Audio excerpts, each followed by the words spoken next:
स्वागत है आप सभी का। आप देख रहे हैं लोकतंत्र। मैं हूं आपके साथ प्रीति। बिहार विधानसभा चुनाव के 5वें और आखिरी दौर के लिए आज शाम 5 बजे प्रचार थम जाएगा। प्रचार के आखिरी लम्हों में सभी पार्टियों ने पूरी ताकत झोंक दी है। वहीं जीत के दावों का दौर भी जारी है। कांग्रेस के वरिष्ठ नेता मल्लिकार्जुन खड़गे आरक्षण पर बीजेपी से सवाल पूछ रहे हैं, तो बीजेपी के वरिष्ठ नेता प्रेम कुमार सूबे में बदलाव की लहर का दावा कर रहे हैं। सियासी मुद्दों और दावों के बीच बिहार की बुनियादी समस्याएं भी हैं।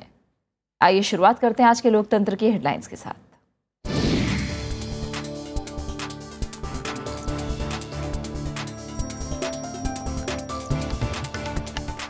पांचवें दौर के लिए आज शाम थमेगा प्रचार। 9 जिलों की 57 सीटों पर 5 नवंबर को वोटिंग। मतदान की तैयारियों में जुटा प्रशासन।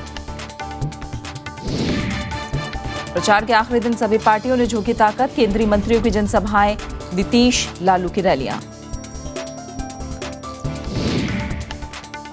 कांग्रेस नेता मल्लिकार्जुन खड़गे ने आरक्षण पर बीजेपी से पूछा सवाल। भागवत के बयान की क्यों नहीं हुई निंदा। बीजेपी के वरिष्ठ नेता प्रेम कुमार का बिहार में बदलाव का दावा।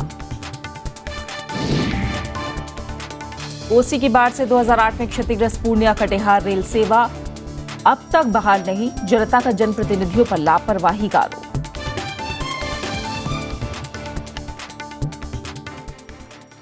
पांच चरणों में हो रहे बिहार विधानसभा चुनाव अब अंतिम पड़ाव पर है।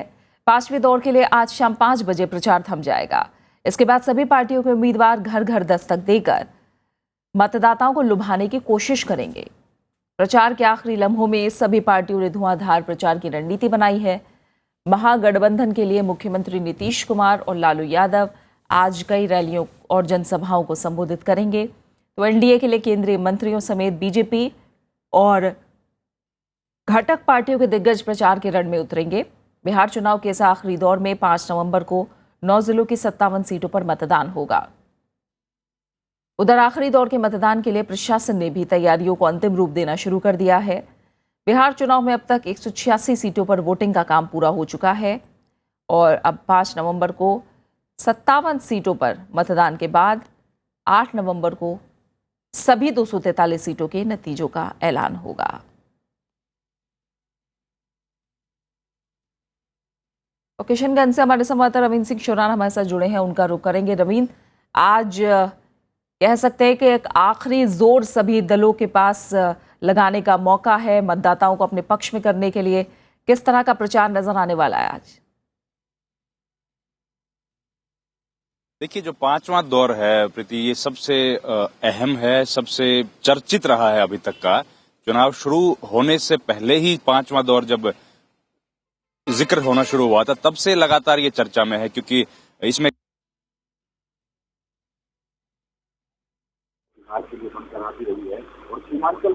पांचवें दौर के प्रचार के लिए आज आखिरी दिन है। कुछ तकनीकी दिक्कत है, रविंद्र से हमारा संपर्क टूट गया है। और हाँ रविंद्र, आप जारी रखें अपनी बात। क्योंकि बहुत सबसे पिछड़ा इलाका ये है सीमांचल का, जिसमें कि 4 जिले आते हैं और उसके अलावा कोसी जो बेल्ट है, कोसी जो नदी है, वो हर साल यहाँ पर बाढ़ लेकर आती है। इस वजह से ये क्षेत्र इकोनॉमिकली बहुत बैकवर्ड है, बहुत पिछड़ा हुआ है। यहाँ पर विकास की गति बाकी बिहार से बहुत कम है। इस वजह से शुरू से ही ये लगातार चर्चा में रहा है। तमाम राजनीतिक दलों की कोशिश अब ये रह गई, क्योंकि सबसे बड़ा भी है, अभी तक 57 सीटों पर इसमें जो है बची हुई, जो उस पर चुनाव होने वाला है, तो सबसे बड़ा ये चरण इस बार रहने वाला है 5वां दौर। और तमाम राजनीतिक दलों ने कोशिश की है पिछले 3, 4 और 5वें चरण में जिस तरह का आक्रामक हम लोगों को प्रचार देखने को मिला है, ये सबसे ज्यादा आक्रामक हमको 5वें दौर में देखने को मिला। कल प्रधानमंत्री ने भी यहाँ पर 2 अलग अलग जगह पर 3 रैलियों को संबोधित किया है और राहुल गांधी भी रैलियां कल परसों रैलियां की हैं। उसके अलावा लालू प्रसाद यादव और नीतीश कुमार भी लगातार रैलियां कर रहे हैं। बहुत आक्रामक तेवर अख्तियार किए गए थे आखिरी दौर में।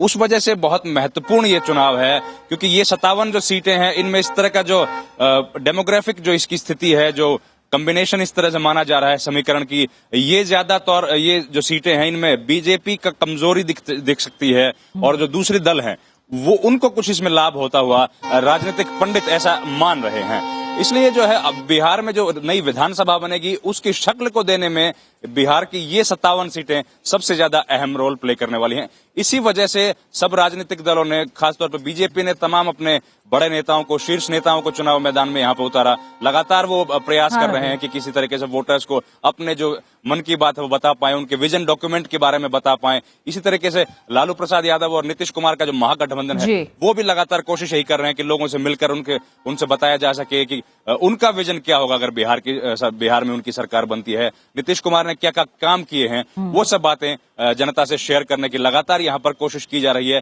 और क्योंकि ये जो इलाका है ये नेपाल बॉर्डर से भी टच करता है, किशनगंज का जो इलाका है, कानून व्यवस्था के लिहाज से भी इसमें थोड़ी सी समस्याएं पूर्व में रही हैं और उन सबको ध्यान में रखते हुए सुरक्षा के यहाँ पर पुख्ता इंतजामात जो परसों चुनाव होने वाला है उसके लिए किए गए हैं।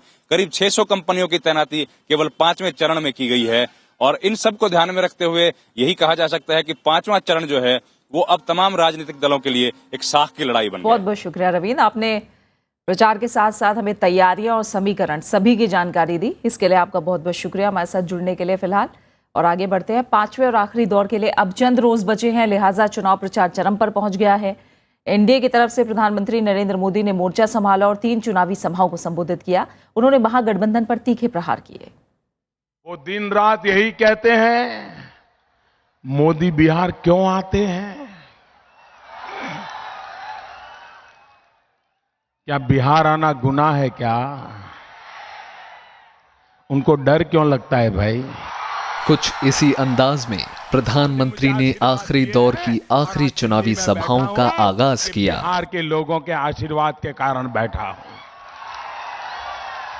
प्रधानमंत्री ने दरभंगा में कहा कि महागठबंधन के नेताओं में आपसी मतभेद है। खड़े नहीं रह सकते। जो इतने बड़े इलेक्शन कैंपेन में कंधे से कंधा मिलाकर खड़े नहीं रह सकते, एक का दूसरे प्रति अविश्वास होता है, वो चुनाव में कभी साथ चल नहीं सकते, वो चुनाव के बाद आपका भला नहीं कर सकते भाइयों। पूर्णिया में प्रधानमंत्री ने 84 के दंगों का जिक्र किया और कांग्रेस पर कई गंभीर आरोप लगाए। कांग्रेस पार्टी पर गंभीर आरोप लगे थे। उन्होंने एनडीए सरकार पर लग रहे आरोपों पर पलटवार भी किया। कत्लेआम किया जा रहा था, कांग्रेस पार्टी पर गंभीर आरोप लगे थे, कांग्रेस के नेताओं पर गंभीर आरोप लगे थे और आज उसी 2 नवंबर को कांग्रेस पार्टी टॉलरेंस पर भाषण देने लगी है। नरेंद्र मोदी ने लालू नीतीश से उनके 25 साल के कार्यकाल का हिसाब मांगा। साथ ही केंद्र सरकार की ओर से बिहार को दिए गए विशेष पैकेज की बात भी कही। वादे कर करके जो चीजें छोड़ी गई है, अरे उसको भी हम पूरा करेंगे। उन्होंने विकास के लिए एनडीए को वोट देने की अपील की। इन कामों को लेकर के मैं आगे बढ़ना चाहता हूं। बिहार के लिए हमें कुछ करना है, इसलिए हमने कहा हमारी योजना के 1,25,000 करोड़ तो देंगे, लेकिन पुराने झूठे वादे कर करके जो चीजें छोड़ी गई है, अरे उसको भी हम पूरा करेंगे। अगर करना है तो बिहार के लिए करना है, हमारे बिहार के लिए करना है। प्रधानमंत्री नरेंद्र मोदी ने सोमवार को पूर्णिया, दरभंगा और अररिया के फरबिसगंज में सभाओं को संबोधित किया। ये सभी इलाके 5वें चरण में शुमार हैं, जहां 5 नवंबर को चुनाव होना है। विधानसभा चुनाव के प्रचार के अंतिम रैली में प्रधानमंत्री नरेंद्र मोदी ने एक बार फिर से बिहार के सत्तारूढ़ गठबंधन को बिहार के पिछड़ेपन और बेरोजगारी के लिए जिम्मेदार ठहराया। साथ ही साथ उन्होंने केंद्र सरकार के द्वारा किए गए अच्छे कामों के बदौलत बिहार की जनता से वोट की अपील की। दरभंगा से कैमरामैन प्रेम सिंह के साथ रविंद्र सिंह शोराण, राज्यसभा टीवी। 5वें और आखिरी दौर के लिए एनडीए ने चुनाव प्रचार में पूरी ताकत लगा रखी है। गृहमंत्री राजनाथ सिंह ने कटिहार में चुनावी रैली को संबोधित किया। उन्होंने कहा कि एनडीए की सरकार बनने के बाद बिहार में कानून व्यवस्था को दुरुस्त करना पहला मकसद है। राजनाथ सिंह ने केंद्र सरकार की उपलब्धियां गिनवाई और महागठबंधन के नेताओं की आलोचना की। गृहमंत्री ने जनता से विकास के नाम पर वोट की मांग की। सांप्रदायिकता फैलाते हैं, सामाजिक नफरत फैलाते हैं और हमारी सरकार को टारगेट करते हैं। हम तो यह मानते हैं अपराधी अपराधी होता है, चाहे वह किसी भी जाति पंथ मजहब अथवा धर्म को मानने वाला के। इस आधार पर कोई भेदभाव नहीं होना चाहिए। हम लोगों को यह पाठ यह महागठबंधन के लोग न पढ़ाएं। महागठबंधन के कांग्रेस उपाध्यक्ष राहुल गांधी ने सोमवार को 3 रैलियों को संबोधित किया। उन्होंने महागठबंधन की जीत का दावा किया, साथ ही जनता से कई वादे भी किए। वहीं प्रधानमंत्री और केंद्र सरकार के कामों की आलोचना की। 5वें दौर के प्रचार के लिए कांग्रेस उपाध्यक्ष सोमवार को बिहार पहुंचे। राहुल गांधी ने अलग अलग जगह 3 रैलियों को संबोधित करते हुए केंद्र सरकार की कड़ी आलोचना की। उन्होंने अच्छे दिन वाले नारे पर तंज कसते हुए केंद्र सरकार पर महंगाई ना रोकने का इल्जाम लगाया। राहुल गांधी ने प्रधानमंत्री पर भी जनता से झूठे वादे करने का आरोप लगाया। नरेंद्र मोदी जी कुर्सी के लिए कभी यहाँ झूठ बोलते हैं, कभी 15 लाख दे दूंगा, कभी दाम कम कर दूंगा, कभी रोजगार दे दूंगा, कभी मेक इन इंडिया, कभी स्वच्छ भारत। नरेंद्र मोदी जी कुर्सी के पीछे भागते हैं, झूठ बोलते हैं। और इस मीटिंग में बिहार की जनता क्या करती है? कुर्सियां पड़ी हुई थी अंदर, आपने उठा के कुर्सियों को बाहर फेंक दिया। कहा कि हमें कुर्सी की जरूरत नहीं है। कांग्रेस उपाध्यक्ष राहुल गांधी ने एनडीए की हार का और महागठबंधन की जीत का दावा किया। उन्होंने जनता के सामने कई चुनावी वादे भी रखे। हर जात, हर धर्म, हर व्यक्ति की इज्जत होगी और हर व्यक्ति को हम विकास से जोड़ेंगे। हर डिस्ट्रिक्ट में हम एक यूनिवर्सिटी खोलेंगे कि हर युवा को हर युवा को शिक्षा मिले और उसके बाद रोजगार मिले। गांव में किसानों को, हर किसान को हम पानी देंगे। 5वें दौर के लिए राहुल गांधी ने सोमवार को अररिया, पूर्णिया और कटिहार में 3 चुनावी सभाएं की। 5 नवंबर को 5वें और आखिरी दौर के लिए मतदान होना है। Bureau report, Rajya Sabha TV.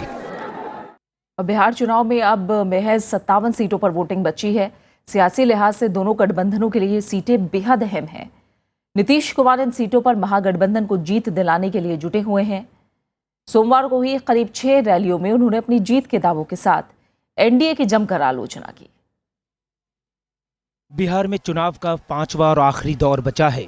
पहले 4 चरणों की तरह ही 5वें दौर के चुनाव प्रचार में भी नीतीश कुमार सबसे बड़ी भूमिका निभा रहे हैं। दरभंगा की रैली में उन्होंने एनडीए सरकार को विकास विरोधी बताया और महागठबंधन के पक्ष में वोट मांगे। हम लोगों को काम करने का मौका दीजिएगा तो महागठबंधन का साझा कार्यक्रम तय हो गया। 10वां 12वां तक पढ़ने का उपाय हम लोगों ने किया है अभी, लेकिन आज भी कॉलेज और यूनिवर्सिटी में माँ बाप अपनी गरीबी के कारण अपने बेटे बेटियों को नहीं भेज पाते। इसलिए जो भी लड़का हो या लड़की आगे पढ़ना चाहेगा उसको 4 लाख रुपया का स्टूडेंट क्रेडिट कार्ड हम लोग उपलब्ध कराएंगे, ताकि माँ बाप पर बोझ बने लेना, वो आगे की पढ़ाई करे। नीतीश ने सोमवार को पूर्णिया, सुपौल, मधुबनी के फुलपारस और दरभंगा के अलीनगर, बेनीपुर और बहादुरपुर में भी जनसभाएं की। उन्होंने विपक्षी दलों पर निशाना साधने के साथ ही अपने कार्यकाल की उपलब्धियों का जिक्र भी किया। आज लड़का लड़की सबको साइकिल योजना का लाभ मिलता है। जब हमने साइकिल योजना शुरू की थी तो लड़कियों की कुल संख्या 9वीं क्लास में थी मात्र 1,70,000 और आज खुशी होती है लड़कियों की संख्या इस साल बढ़कर 9वीं क्लास में हो गई है 8,15,000। बिहार में आखिरी दौर का मतदान 5 नवंबर को होना है। बिहार में लालू प्रसाद और कांग्रेस से गठबंधन का फायदा नीतीश को मिलता है या नहीं, ये 8 नवंबर को मतगणना के दिन पता चलेगा। Bureau report, Rajya Sabha TV. Congress का कहना है कि बीजेपी कांग्रेस पर झूठे आरोप लगा रही है। कांग्रेस नेता मल्लिकार्जुन खड़गे से राज्यसभा टीवी संवाददाता ने खास बातचीत की। इसमें खड़गे ने एनडीए पर कई आरोप लगाए। उन्होंने कहा कि बीजेपी आरक्षण को खत्म करने के पक्ष में थी, लेकिन बात नहीं बनी तो बचाव की मुद्रा में आ गई। खड़गे ने यह भी कहा कि कांग्रेस के शासनकाल में न सिर्फ बिहार बल्कि केंद्र ने भी काफी तरक्की की।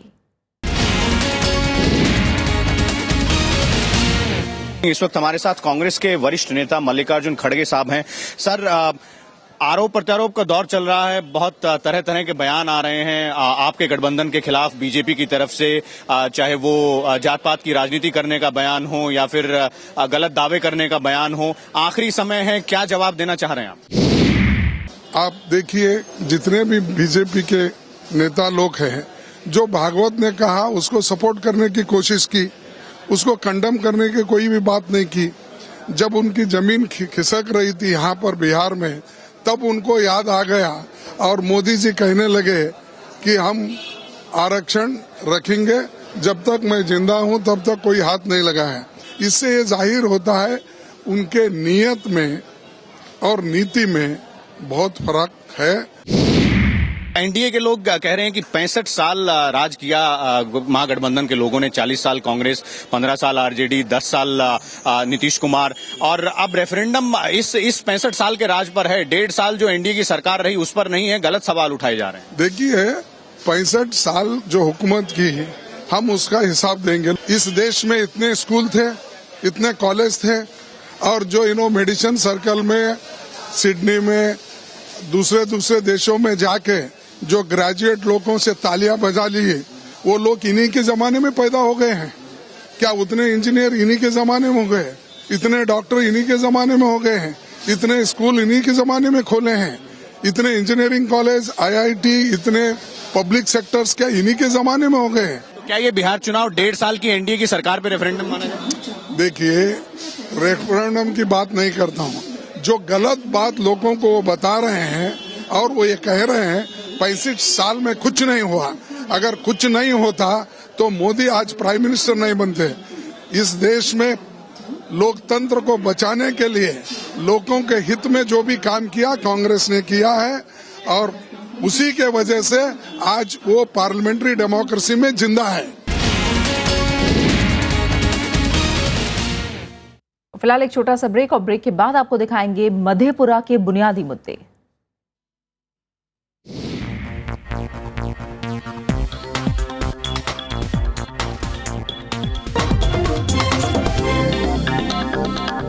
पूर्व केंद्रीय मंत्री और वरिष्ठ कांग्रेस नेता उषा सिन्हा ने बिहार चुनाव में महागठबंधन की बड़ी जीत का दावा किया है। राज्यसभा टीवी संवाददाता रविंद्र सिंह शुरान ने उनसे खास बात की।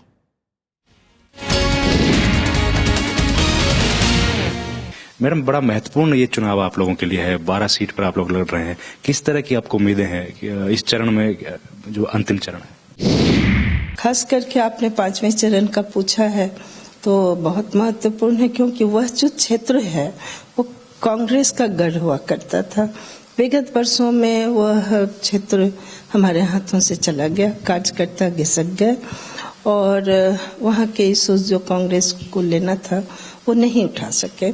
एक समय ऐसा आ गया कि अभी उसमें उनकी भागीदारी बढ़ गई और गठबंधन के जो भी हमारे तीनों पार्टी के कार्यकर्ता थे, मिल के काफी कुछ किया है, जिसके कारण मैं उम्मीद करती हूँ कि हमारा काफी अच्छा रहेगा। एक वक्त में कांग्रेस पार्टी ने यहाँ शासन करती थी, बहुत मजबूत, यहाँ पे सबसे ताकतवर पार्टी थी कांग्रेस पार्टी, लेकिन धीरे धीरे जिस तरीके से जनाधार खिसक रहा है, अब आपको लगता है कि इसको रिवाइवल करने के लिए कुछ नई स्ट्रेटेजी भी कांग्रेस पार्टी को अपनाना चाहिए? ये बिल्कुल करनी पड़ेगी, क्योंकि हमारे जो कार्यकर्ता थे वो खिसक गए। हमारा कोई इंफ्रास्ट्रक्चर पार्टी का जो नीचे के पंचायत लेवल से होना चाहिए वो नहीं है। और मैं एक बात और कहूंगी महिलाओं का, अभी जो महिलाएं खड़ी हुई हैं, या जो बिहार में होता है पंचायती राज का, राजीव जी को धन्यवाद है जो उन्होंने रिजर्वेशन कराया, लेकिन जो विधानसभा और लोकसभा में हुआ है उन महिलाओं का चयन हुआ है जो कम राजनीतिक हैं, या तो उनके पति रहे हैं या कोई ऐसा बैकग्राउंड रहा है जिसके कारण उनका योगदान रहा है। तो गिरावट तो हो ही रही है, काफी गिरावट हो रही है।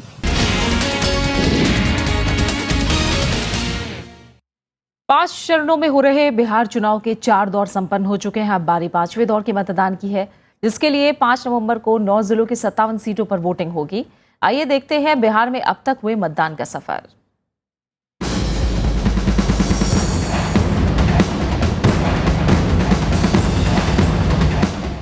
बिहार का चुनावी समर, 243 सीटों के लिए सियासी घमासान। 12 अक्टूबर को पहले दौर के मतदान के साथ शुरू हुआ बिहार विधानसभा चुनाव का सफर अब अंतिम पड़ाव पर है।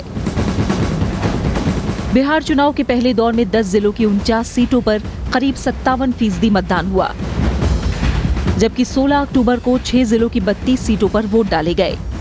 नक्सल पीड़ित इलाकों में पिछले विधानसभा चुनाव की तुलना में खासा उत्साह दिखा। इस दौर में करीब 52.10% मतदान हुआ। बिहार में जितने भी पॉपुलेशन है, जितने भी लोग हैं, सबके पास खाना और कपड़ा और मकान होना जरूरी है। दुर्गा पूजा और दशहरा जैसे त्योहारी मौसम के चलते दूसरे और तीसरे दौर के मतदान के बीच लंबा अंतराल था। 28 अक्टूबर को तीसरे दौर के लिए 6 जिलों की 50 सीटों पर वोट डाले गए। करीब 56% मतदान में महिलाओं ने बढ़ चढ़कर मताधिकार का इस्तेमाल किया। सही लोगों को वोट दिया जाए, जो हमारा सही सदस्य है। हम लोग सोच रहे हैं कि देश का विकास हो, देश आगे बढ़े, भ्रष्टाचार मिटे यहाँ का। रविवार को चौथे दौर की वोटिंग हुई। शुरुआती 3 चरणों की तुलना में चौथे दौर में मतदाताओं ने बम्पर वोटिंग की। बड़ी तादाद में मतदाता मतदान केंद्रों पर पहुंचे। बिहार के सियासी रण में अब 5वें दौर की बारी है, जिसमें 5 नवंबर को 9 जिलों की 57 सीटों पर वोटिंग होगी। 8 नवंबर को सभी सीटों के नतीजों का ऐलान होगा। Bureau report, Rajya Sabha TV. Kosi के कहर से अब तक पूर्णिया नहीं उबर पाया है। 2008 में कोसी नदी ने पूरे सीमांचल में भारी तबाही मचाई थी। इस त्रासदी में पूर्णिया, सहरसा, कटिहार रेल लाइन भी तबाह हो गई थी, लेकिन 7 साल बाद भी यहां रेल संपर्क बहाल नहीं हो पाया है। पूर्णिया कोर्ट स्टेशन से हमारी खास रिपोर्ट। पूर्णिया शहर के बीचों बीच पूर्णिया कोर्ट रेलवे स्टेशन कभी गुलजार हुआ करता था। स्टेशन के आसपास दुकानें थीं, मुसाफिरों की चहल पहल रहती थी, लेकिन अब ये सुनसान पड़ा है। 2008 में कोसी के कहर में ये रेल लाइन तबाह हो गई, जो आज तक नहीं बन पाई। सहरसा कटिहार 2008 से ही बंद है। उसके बाद बनमनखी तक चल रही थी, 2012 से वो भी बंद है। ट्रैक पर काम तो चल रहा है, लेकिन मालूम नहीं ये कब पूरा होगा। पहले पूर्णिया से बनमनखी, सहरसा और कटिहार की दूरी काफ़ी कम समय और खर्चे में तय होती थी, लेकिन अब इसके लिए ज़्यादा समय और पैसे खर्च करने पड़ते हैं। कम भाड़ा में लोग सहरसा, पटना, भागलपुर चले जाया करते थे। अभी तो सीधा 3 गुना भाड़ा लगता है इससे। पहले रेलवे थे तो बहुत सस्ता, हम लोग आराम से पहुंच जाते थे। अब जो बस के चक्कर में बहुत सारे एग्जाम की छूट भी जाती है, बहुत सारे किराया लगता है, समय पे पहुंच नहीं पाते हैं। पहले ट्रेन थी तो बहुत आराम से पहुंच जाते थे। लोग कई सालों से परेशान हैं, लेकिन नेताओं की अपनी दलीलें हैं। वो रेल लाइन मरम्मत में देरी के लिए दूसरे दलों को जिम्मेदार ठहरा रहे हैं। हमारी सरकार और यहाँ हमारे विधायक जो हैं वो जो है सो इसके ऊपर जो है सो चिंतित रहे हैं, और अभी जाकर के जो चुनाव होगा और चुनाव के बाद अगर निर्णय हमारे पक्ष में आता है तो निश्चित रूप से उसके ऊपर हम लोग जो है सो काम करेंगे। लेकिन ईमानदारी पूर्वक ये भारत सरकार का मामला है। इसके सांसद जो थे पूर्व में, उन्होंने तो ईमानदारी पूर्वक इस पर काम नहीं किया और उनकी विफलता है। पूर्णिया के सामाजिक कार्यकर्ता इस समस्या को लेकर जनप्रतिनिधियों की उपेक्षा से नाराज नजर आते हैं। 7 साल में एक रेल की पटरी और बहुत दूरी तक नहीं भी जब मरम्मत नहीं हो सका, नहीं बिछाया जा सका, तो भगवान मालिक है इस प्रशासन का, चाहे केंद्र का रहे चाहे राज्य का रहे। सीमांचल में आखिरी दौर में 5 नवंबर को मतदान होना है। शिशिर चौबे, राज्यसभा टीवी। बीजेपी के वरिष्ठ नेता प्रेम कुमार का कहना है कि बिहार की जनता बदलाव चाहती है। राज्यसभा टीवी से खास बातचीत में उन्होंने कहा कि एनडीए सबका साथ, सबका विकास में विश्वास करते हैं। बिहार के पूर्व मंत्री और बीजेपी के वरिष्ठ नेता प्रेम कुमार जी हमारे साथ हैं। सर, क्या हमारी बात बिहार के अगर बीजेपी की सरकार आती है तो अगले मुख्यमंत्री से हो रही है?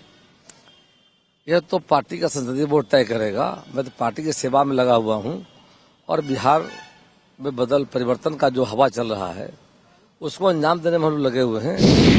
तो आप तो भी लगातार मंत्री रहे नीतीश सरकार में, तो आप भी यही मानते हैं कि कोई काम हुआ ही नहीं? काम हुए, तब तो सरकार में हम लोग थे। मतलब 8 साल तो काम हुए? यानी हम लोग 7 वर्षों तक सरकार में जब तक थे अच्छा काम हुआ, इसलिए कि हम लोग का नियंत्रण था। सरकार से हटने के बाद बिहार में अपराध बढ़ गया, इसलिए कि लालू प्रसाद जंगल राज के महानायक से हाथ मिलाने का उन्होंने काम किया और बिहार में विकास अवरुद्ध हो गया। जहां हमारा विकास दर 15% था वो घटकर 7.5% हो गया जाकर के। एक वरिष्ठ नेता केंद्रीय मंत्री भी हैं, उन्होंने कहा कि चीफ मिनिस्टर जो है वो अगड़ी जाति से बनेगा ही नहीं। आपका एक बिल्कुल बेदाग अभी तक का राजनीतिक सफर रहा है, वरिष्ठ नेता आप हैं, बहुत सुलझे हुए नेता आपको माना जाता है। आप इस तरह के बयानों को अप्रूव करते हैं सर, कि जो जातिगत आधार पर दिए जाएं? मैं पार्टी जो फैसला लेगी, पार्टी राज्य के हित में फैसला लेगी कि राज्य की जो हालत है। आप इस बयान से तो सहमत नहीं है सर? राज्य के हमारे आदरणीय नेता हैं, उनका बयान आया, हमको स्वागत हम करते जाकर के हैं। देश के प्रधानमंत्री अति पिछड़ा के बेटा, चाय बेचने वाले का बेटा को बनाने का प्रधानमंत्री का काम बीजेपी ने जब फैसला लिया था तो काफी समर्थन मिला। जो बड़ी आबादी इस देश में है, गरीबों की है, कमजोर वर्ग के जो लोग हैं, उनका मतलब काफी समर्थन में मिला जाकर के। तो पार्टी का बोलने का मतलब यह था कि सबका चाहते हैं। हमारी पार्टी के बड़ों की पार्टी नहीं जाकर के छोटे की पार्टी है। हम सबका साथ सबका विकास हमारा नारा है। हम सबको साथ लेकर चलेंगे और समय आने पर पार्टी का बेहतर फैसला आएगा जो राज्य के हित में होगा। Thank you sir. Doctor Prem Kumar जिंदाबाद। प्रेम कुमार जी का मानना है कि उनके मुख्यमंत्री बनने का फैसला बीजेपी का संसदीय बोर्ड करेगा और बीजेपी लगातार विकास के नाम पर ही वोट यहां पर मांगती रहेगी। मुजफ्फरपुर से कैमरामैन प्रेम सिंह के साथ रविंदर सिंह शोराण, राज्यसभा टीवी। पूर्वी बिहार के मधेपुरा जिले में बिजली सबसे बड़ा चुनावी मुद्दा है। यहाँ छात्र पढ़ने के लिए और किसान सिंचाई के लिए बिजली से महरूम है। यही वजह है कि इस बार यहाँ जनता बिजली को लेकर राजनेताओं से पिछले 10 सालों का हिसाब लेने के मूड में नजर आ रही है।